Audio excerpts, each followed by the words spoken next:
할렐루야. 오늘은 기쁜 날입니다. 우리 창립 119주년 되는 아주 복된 날이에요. 여러분들 119년 전에 살고 계셨던 분은 안 계시겠죠. 119년 전에 이 지역을 상상을 한번 해보세요. 여기가 대도동인데 대도가 무슨 뜻인지 아시죠? 대도가 대도 조세형하고는 아무 관계가 없습니다. 처음 듣는 사람들 맨날 대도하면 무슨 큰 도둑 생각하는데 그게 아니라 대도가 뭐예요? 큰 섬, 말 그대로 큰 섬이에요. 대도, 송도, 해도, 죽도, 상도 또 뭐 있나요? 하여튼 섬들이 있었던 바닷가 근처니까 제일 큰 섬, 그래서 대도동인데 그 대도동에 이제 한 분이 오셨어요. 서양의 선교사님. 어떻게 생겼냐면 사진 한번 보여주시면 저렇게 생기신 분입니다. 저렇게 아주 그냥 멋지게 생기셨어요. 여러분 여기 연도가 나와요. 몇 년에 태어나셨어요? 보이세요? 1878년에 태어나셨어요. 1878년. 자, 그러면 우리 교회가 몇 년도에 생겼다고요? 지금으로부터 119년 전 1904년. 계산 빨리 해보세요. 나이가 몇 살이에요? 몇 살 때 여기 오신 거예요? 26. 78년이니까 8, 9, 10, 1, 2, 3, 4. 26. 뭐 우리 나이로 치면 요즘에 이제 우리 나이도 이제 없어지겠는데 우리 나이로 치면 27, 만 26 정도 되는 나이에 이 땅에 오신 거예요. 저분의 성함이 잘 알고 있는 맥파렌 선교사님. 맥파렌 선교사님인데 우리나라 이름으로도 이렇게 옛날 서양 선교사님이 한국 이름도 가졌으니까 발음이 비슷하게 만든 것 같아요. 별 비슷하진 않지만 맹의화 선교사님이에요. 따라해 볼까요? 맹의화. 영어식 이름은 맥파렌 선교사님이 미국 북장로교회 파송을 받아서 이제 1903년 4년 그 어간에 이 땅에 오셨습니다. 그래서 서울로 왔다가 남쪽에 큰 도시가 있다니까 우리 남쪽으로 갑시다. 사실 경상도는 미국 북장로교가 선교 할당을 받은 거예요. 북장로교 교단마다 이렇게 할당을 받아서 했는데 이제 경상남도는 호주 장로교회가 오고 그렇게 이제 나눠졌어요. 경상도, 경상북도는 특별히 미국의 북장로교. 이분이 북장로교 파송 선교사님이셨기 때문에 대구에 왔다가 저쪽 바닷가에 또 한 도시가 있답니다 해가지고 온 게 여기 그 대도동에 교회를 세웠습니다. 그리고 세월이 119년이 지났어요. 여러분 얼마나 참 그 척박한 때 상상해 보면 혼자 이 동네를 이렇게 돌아다니시는데 예수 믿는 사람들이 글쎄요 어쨌든 있었죠. 그래서 같이 사랑방에 모여서 건물은 나중에 지었을 거고 사랑방에 모여서 복음을 전하고 예수 믿기로 결단하고 예배를 드리고 그리고 그 다음 주에 진짜 또 올까 또 안 올까 했는데 또 오셔서 그렇게 또 만나서 또 예배를 드리고 2주 3주 예배를 드리다가 우리가 교회에 이름을 지읍시다. 여기는 대도동이니까 대도동교회. 그게 지금 한국 교회 역사에 대도동 교회가 1904년 5월 달에 시작이 되었다고 기록이 되어 있습니다. 참 놀라운 일이에요. 그 당시에 이렇게 와서 교회를 세웠다고 하는 것 자체가. 최초의 교회가 어떻게 생겼을까? 여러분 교회의 정의는 뭡니까? 교회의 정의는 예수 믿는 사람들의 모임이에요. 그렇죠? 예수 믿는 사람들의 모임. 그러면 또 한 가지 질문해 볼게요. 예수 믿는 사람이라는 건 뭘까요? 예수 믿는다는 건 뭘까요? 예수 믿는다고 하는 것은 다음에 4가지 질문에 예스, 그렇습니다, 아멘으로 대답하는 거예요. 한번 자막을 보여주세요. 첫 번째 질문은 뭐냐면 여러분이 죄인인 것을 믿으십니까? 거기서부터 시작하는 거예요. 우리 그리스도인들은 내가 죄인인 것을 시작하는 것, 내가 죄인인 것을 인정하는 것, 내가 죄인이구나 하는 것을 인정해야 예수님이 필요한 거예요. 두 번째 질문은 뭐예요? 같이 읽어볼까요? 여러분 스스로 죄를 사할 수 없다는 것을 믿으십니까? 어떤 사람들은 내가 뭐 죄를 사야 할 수도 있지, 감옥 갔다 오면 내 죄가 없어지는 거 아니야? 그렇게 생각할 수 있을지 모르지만 아니에요. 그렇게 한다고 해서 죄가 사해지는 게 아니에요. 또 죄를 짓고 또 평생 감옥에서 죄를 근본적으로 우리는 살 수가 없어요, 내 스스로는. 자, 그러면 세 번째 질문 함께 읽겠습니다. 예수님이 여러분의 죄를 사해 주시기 위해서 대신 십자가에 죽으신 것을 믿으십니까? 아멘. 이게 참 어려운 질문이에요. 예수님이 여러분의 죄를 위해서 십자가에 달려 죽으신 것을 믿느냐는 거예요. 여러분 믿으시나요? 우리는 큰 소리로 아멘 하지만 이게 그냥 아멘 나올 만한 일은 아니에요. 여러분이 아멘 할 수 있었던 것은 여러분 마음속에 성령께서 오셔서 이 모든 복음의 비밀을 믿게 하신 거예요. 지나가는 사람들한테 얘기해 보세요. 예수님이 당신의 죄를 사해 주셨어요. 그러면 무슨 소리야, 이상한 뭐 쓸데없는 소리 하지 말라고 아마 다 그럴 거예요. 근데 우리는 그 쓸데없는 소리라고 하는 그 말을 우리는 정말 믿잖아요. 성령의 은혜가 아니면 예수님을 우리의 구주로 고백할 수가 없는 거죠. 자, 네 번째 질문은 뭐예요? 예수님이 여러분의 구원자가 되신 것을 믿으십니까? 아멘. 그렇기 때문에 예수님이 나의 구원자가 되시는 거예요. 이것을, 이 네 가지를 다 믿고 아멘 하면 뭐가 됩니까? 우리가 그리스도인이 되는 거예요. 우리가 그리스도인이 될 때 우리가 함께 같이 모이면 뭐가 돼요? 우리가 교회가 되는 거예요. 세상 사람들하고 이렇게 아무리 이렇게 모여 있어도 이건 교회가 아니에요. 그냥 모임이에요. 그냥 친교 모임이고 그냥 세상 어떤 모임이죠. 그러나 지금 이 자리에 우리가 모이는 것은 여기가 뭐예요? 교회인 것입니다. 예수 믿는 사람들끼리의 모임이기 때문에 그게 바로 교회인 것이에요. 이 교회라고 하는 것이 어떤 곳이냐? 오늘 말씀에 보면 사도 바울이 기가 막힌 아주 감동스러운 표현을 썼어요. 우리 함께 같이 한번 읽어보도록 하겠습니다. 오늘 본문 말씀 20장 28절 시작. 여러분은 자기를 위하여 또는 온 양떼를 위하여 삼가라. 성령이 그들 가운데 여러분을 감독자로 삼고 하나님이 자기 피로 사신 교회를 보살피게 하셨느니라. 자, 하나님이 뭘로 사신 교회? 자기 피로 사신 교회. 교회가 어떤 교회라고요? 하나님 스스로 그 피를 흘리셔서, 그 하나님이 누구예요? 예수 그리스도의 십자가의 보혈로 말미암아 우리가 구원받았고, 그 구원받은 사람들의 모임이 교회라고 했으니까 그 하나님의 그 십자가, 예수 그리스도의 십자가의 보혈로 산 교회가, 값주고 산 교회가 바로 교회라는 것이에요. 그 교회를 여러분 잘 돌보십시오. 오늘 말씀의 배경은 바울이 이제 떠나면서 에베소 장로들에게 에베소 교회를 부탁합니다. 이 교회를 여러분 잘 지켜야 됩니다. 내가 떠나더라도 흔들리지 말고, 믿음에 흔들리지 말고 잘 지키십시오 하면서 당부의 말 중에 한 대목이에요. 여러분, 이 교회는 하나님께서 그의 피로 값주고 사신 교회입니다. 저는 이 본문 말씀을 읽을 때마다 한 사건이 떠올라요. 예전에 들었던 사건, 아주 유명한 사건입니다. 한 10수년 전쯤 돼요. 그때 이제 젊은 청년들이 한참 단기 선교 가고 뭐 그런 붐이 일어났죠. 지금 코로나 때문에 멈췄지만 우리도 올해 또 가려고 그래요. 이제 다시 이제 또 선교도 가고 그럴 텐데, 어느 교회에서 청년들이 이제 선교를 떠났습니다. 선교를 떠났는데 20대의 한 젊은 남자 청년이 그만 선교 사역을 하다가 이렇게 교회 지붕을 고쳐지는 사역이었는데 거기서 일을 하다가 감전이 됐어요. 전깃줄에. 그 즉시 죽었어요. 그리고 이제 그 팀들이 다시 돌아오고 시신이 돌아오고 장례를 치르고 그 아이가 죽었기 때문에 여기저기서 이제 보상을 받았습니다. 그 보상금 얼마가 이제 부모님의 손에 쥐어졌어요. 여러분, 그 보상금 그걸 쓸 수 있겠어요? 여러분, 자녀가 죽어서 받은 그 얼마의 그 수천만 원, 얼마가 되는지 정확하게 모르겠지만 그 보상금 은행에 놓고서 이걸 쓸 수가 있겠냐고요.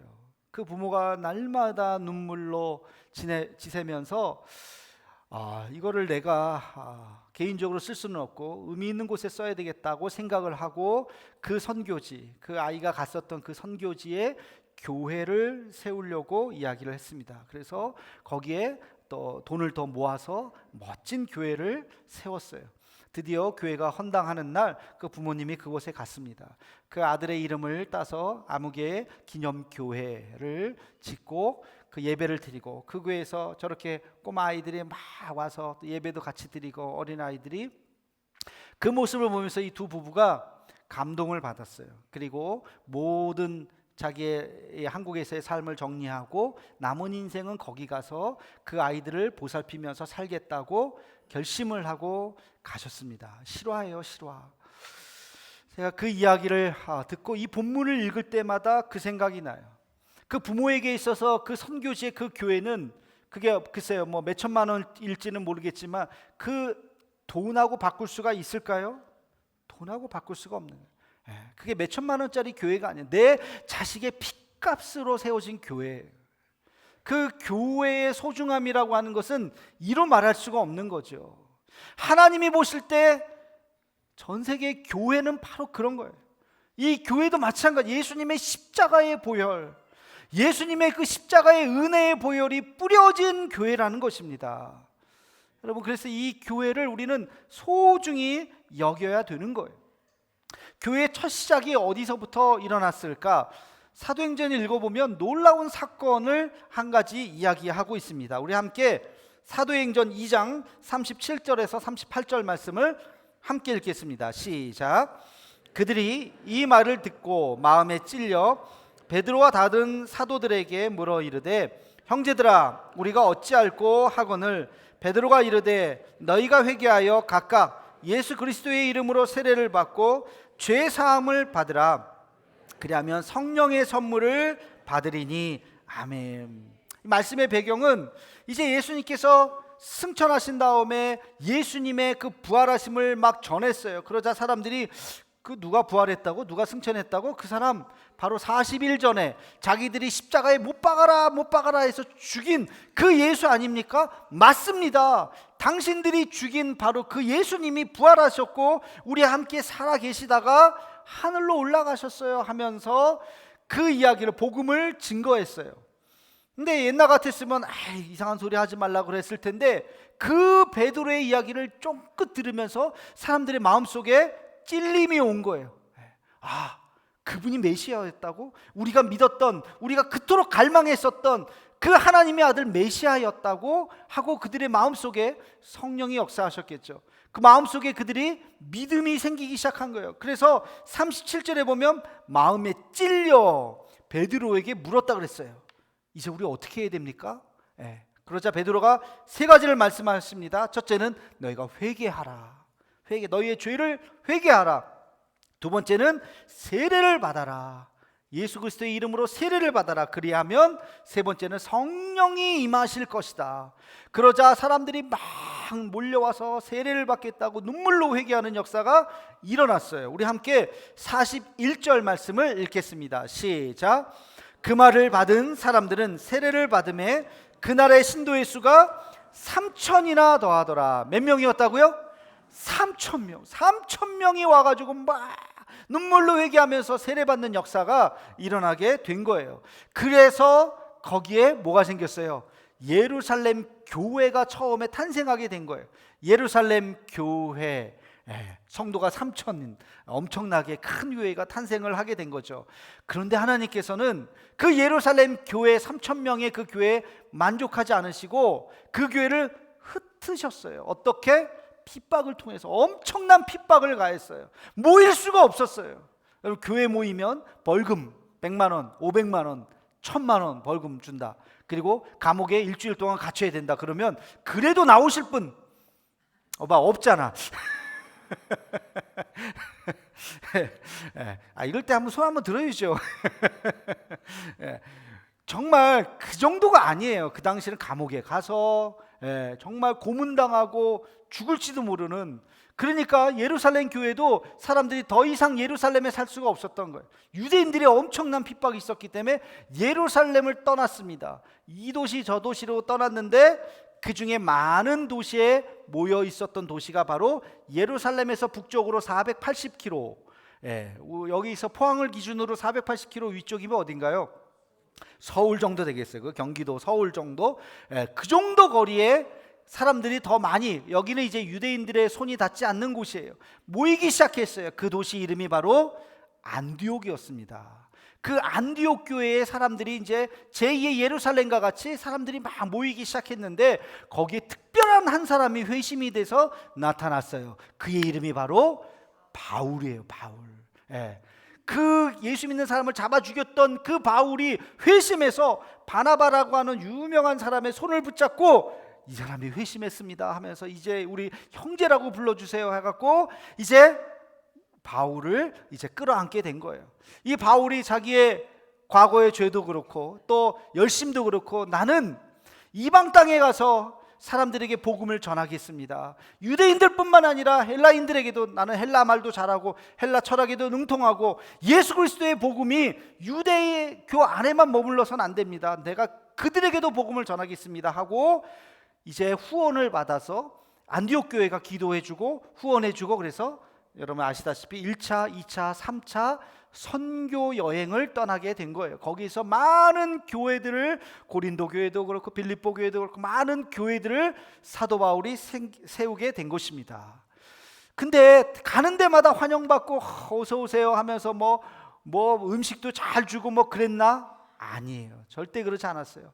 사도 바울이 그렇게 고백했지만 고난당하고 핍박당하고 매 맞고 돌에 맞고 굶주리고 그렇게 죽음을 고비를 수십 번을 겪으면서 그렇게 복음을 전하면서 다녔다는 것입니다. 그 복음이 전해지고 이제 세월이 흘러서 130년 전에 우리 이곳 조선 땅에도 복음이 전달되게 되었습니다. 그리고 오늘 우리가 이렇게 아름다운 창립기념주의를 맞이하게 된 거예요. 여러분, 이 복음 전도의 역사를 가만히 보면 아주 중요한 세 가지를 여러분 기억할 필요가 있어요. 첫 번째는 복음 전도의 그 역사에 순교의 피가 뿌려졌다는 것입니다. 뭐가 뿌려졌다고요? 순교의 피. 대륙에서 대륙으로 건너가기 위해서는 순교의 피가 뿌려졌어야 돼요. 수많은 사람들이 목숨 걸고 죽음을 각오하고 복음을 전했던 것입니다.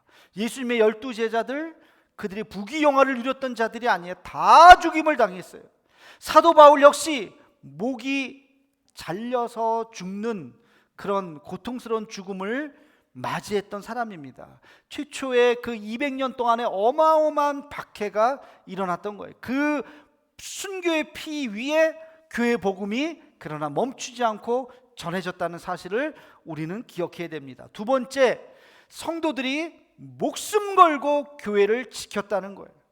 교회는 아까 뭐라 그랬습니까? 예수 믿는 사람들의 모임이라고 그랬어요. 예수 믿는 사람들이 모여요. 광장에 모이고 어느 마을에 모이고 어느 집에 모이고 모여서 예배드리고 함께 같이 기도하고 복음을 전합니다. 근데 사탄이 가만히 있겠습니까? 악한 영들이 그 교회를 흩어버리고 분란시키고 모이지 못하게 만들고, 그럼에도 불구하고 끝까지 교회를 잘 지켰던 사람들이 2000년 동안 그 교회를 계속해서, 장소는 옮겼을지 몰라도 그 교회의 이름을 유지하면서 복음을 잘 전했던 것이에요. 우리 교회도 마찬가지예요. 그죠? 요 장소는 아마 한 20-30년 전에 왔던 것 같고, 저 앞 동네에 있다가 이렇게 저렇게, 그리고 처음부터 이렇게 큰 교회 지었겠어요? 조그만 교회에 있다가 이렇게 조금씩 옮겨서 여기까지 이렇게 오게 된 것이죠. 모든 교회가 다 마찬가지예요. 처음부터 큰 교회 짓는 교회가 어디 있겠습니까? 성도들이 그 교회를 사랑하는 마음으로 교회를 지켰기 때문에 여기까지 오게 된 것입니다. 그리고 마지막, 교회의 복음 전도의 사명을 끝까지 감당했다는 거예요. 힘들지만 어렵지만 전도자의 사명을 끝까지 감당했던 것이 우리 한국교회 그리고 세계의 교회의 역사였던 것입니다.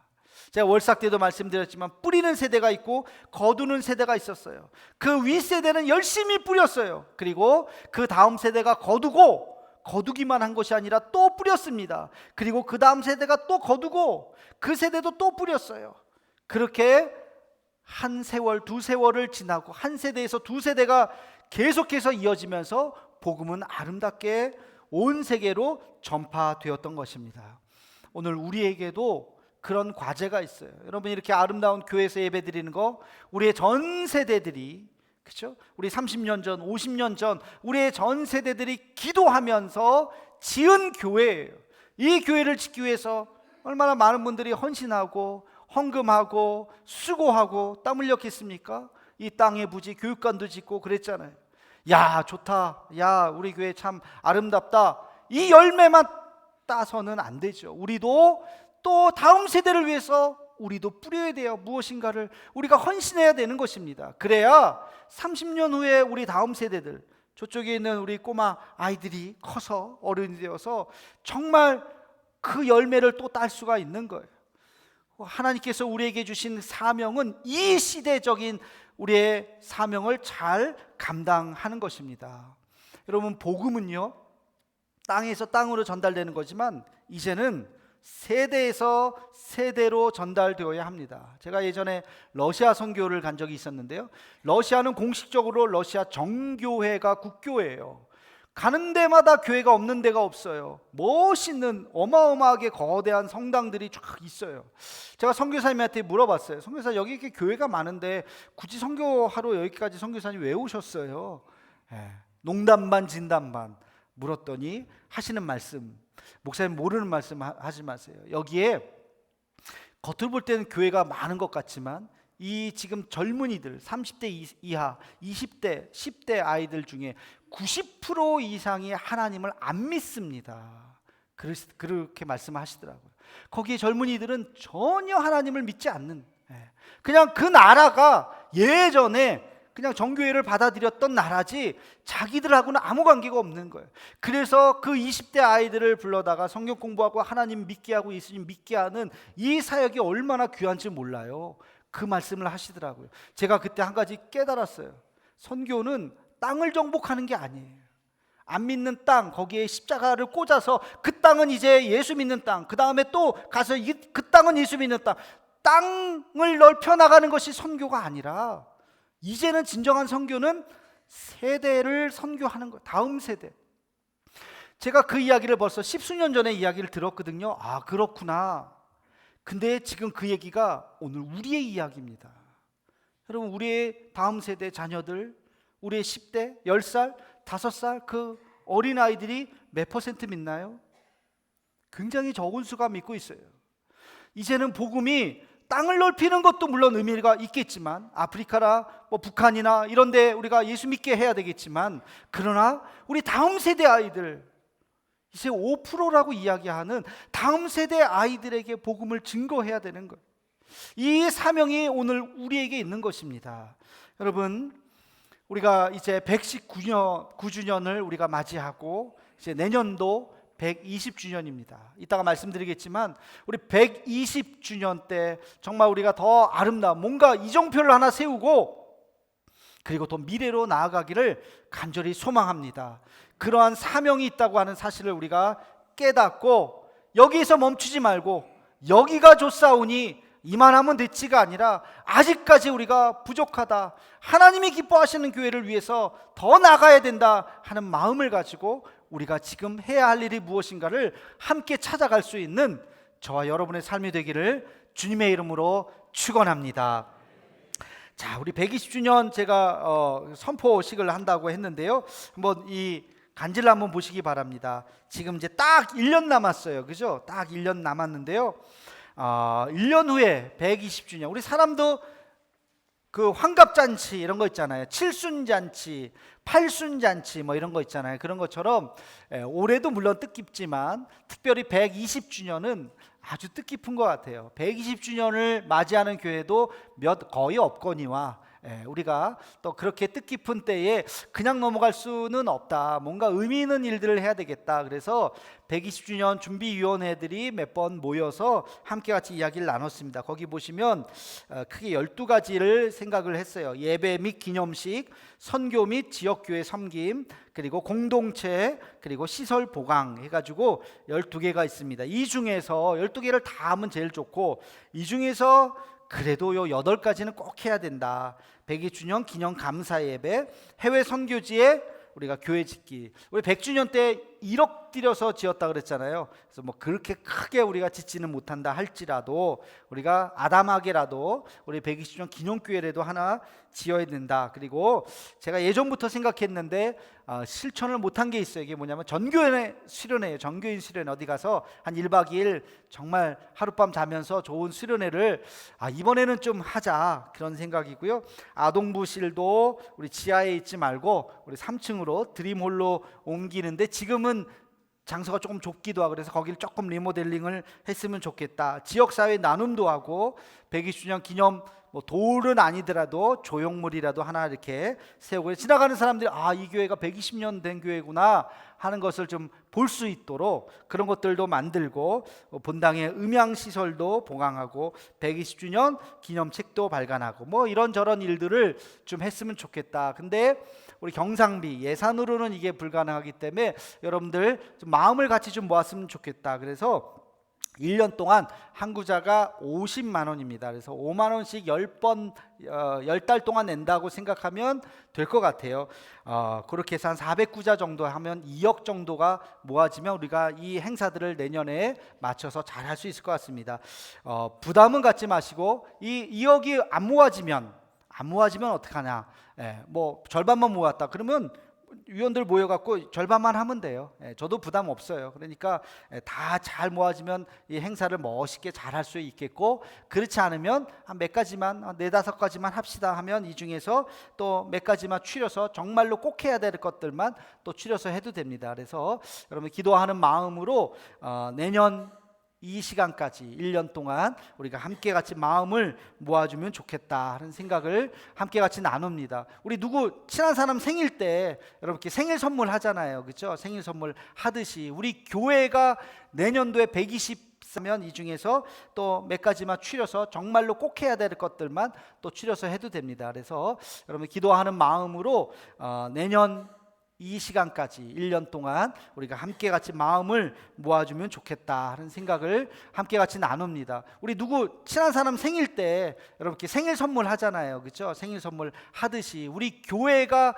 내년도에 120면 이 중에서 또 몇 가지만 추려서 정말로 꼭 해야 될 것들만 또 추려서 해도 됩니다. 그래서 여러분 기도하는 마음으로 내년 이 시간까지 1년 동안 우리가 함께 같이 마음을 모아주면 좋겠다 하는 생각을 함께 같이 나눕니다. 우리 누구 친한 사람 생일 때 여러분께 생일 선물 하잖아요, 그렇죠? 생일 선물 하듯이 우리 교회가 내년도에 120면 우리 함께 같이 좀 따라해 보겠습니다. 여기까지 인도하신 건 하나님의 은혜입니다.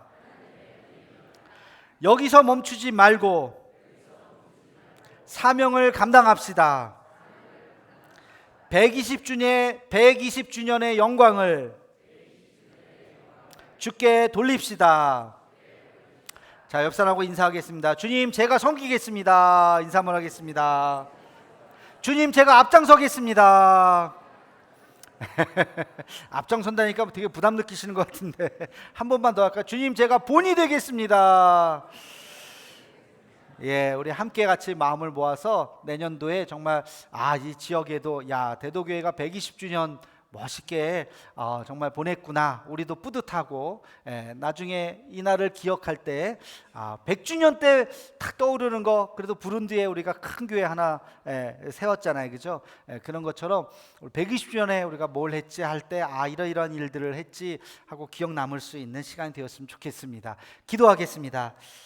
사랑의 하나님, 우리 교회의 창립 119주년에 영광스러운 날을 허락해 주심을 감사합니다. 119년 전에 젊은 선교사님의 결단으로 세워진 우리 교회가 이렇게 오랜 세월 동안 흩어지지 않고 함께 예배를 드리게 하심도 감사드립니다. 지금까지 교회를 지키고 또 수고의 땀과 눈물과 피를 흘린 주의 성도들을 기억해 주옵시고, 우리도 지금 이 자리에 서서 이 시대에 감당해야 하는 시대적 사명을 다하게 하여 주옵소서. 하나님의 기뻐하시는 또 선하고 아름다운 그런 대도교회를 만들어가는 우리 온 성도가 되게 하여 주시옵소서. 예수님의 이름으로 기도하옵나이다. 아멘.